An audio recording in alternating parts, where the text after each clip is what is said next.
কন্যারূপে কে আসে পিতার জীবনে? শাস্ত্রে বলা হয়েছে, পুত্র ভাগ্যেন জায়তে, কন্যা পুণ্যেন জায়তে, অর্থাৎ পুত্র সন্তান ভাগ্যের ফলে জন্ম নিতে পারে, কিন্তু কন্যা সন্তান লাভ করা মহান পুণ্যের ফল। সনাতন ধর্মে ঋণানুবন্ধ একটি গভীর তাৎপর্যপূর্ণ ধারণা। শাস্ত্রমতে কোনো আত্মা যখন কন্যারূপে কোনো পিতার ঘরে জন্ম নেয়, তার পেছনে প্রধানত তিনটি কারণ থাকতে পারে। ১. পুণ্যের প্রতিদান। যদি কোনো ব্যক্তি পূর্বজন্মে অত্যন্ত দয়ালু, সৎ ও দানশীল হন, তবে কোনো পবিত্র আত্মা তাঁর ঘরে কন্যারূপে জন্ম নেয়।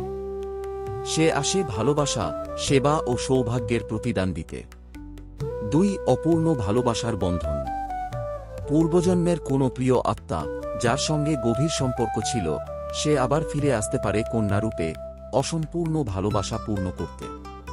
৩. বংশের মুক্তি ও কল্যাণ। পদ্ম পুরাণে উল্লেখ আছে, কোনো বংশের পূর্বপুরুষরা যদি মুক্তির অপেক্ষায় থাকেন, তবে সেই বংশে এমন এক পুণ্যবতী কন্যার জন্ম হয়, যার শুভকর্মে ২১ প্রজন্ম পর্যন্ত মুক্তি লাভ করতে পারে।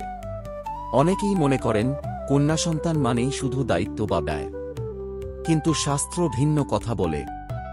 কন্যার আগমন মানে কেবল পারিবারিক দায়িত্ব নয়, বরং ঘরে পুণ্য, সৌভাগ্য ও আশীর্বাদের আগমন। এই সত্য বোঝাতে হিমালয় রাজ ও দেবী পার্বতীর কাহিনী বিশেষভাবে উল্লেখযোগ্য।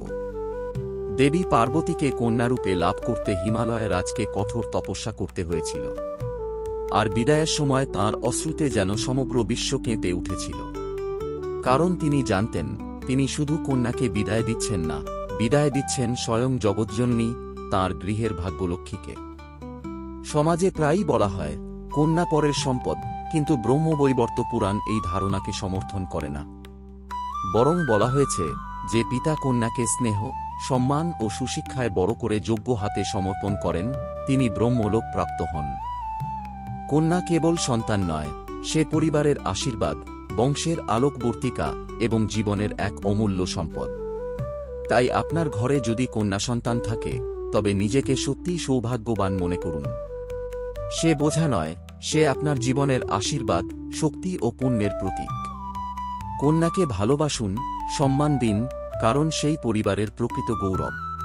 এই আলোচনা মূলত সনাতন ধর্মের আধ্যাত্মিক ভাবনা, লোকবিশ্বাস ও কন্যা সন্তানের মর্যাদা তুলে ধরার উদ্দেশ্যে উপস্থাপিত। বিভিন্ন পুরাণ, শাস্ত্রীয় ভাবার্থ এবং প্রচলিত ধর্মীয় ধারণার আলোকে বিষয়টি ব্যাখ্যা করা হয়েছে।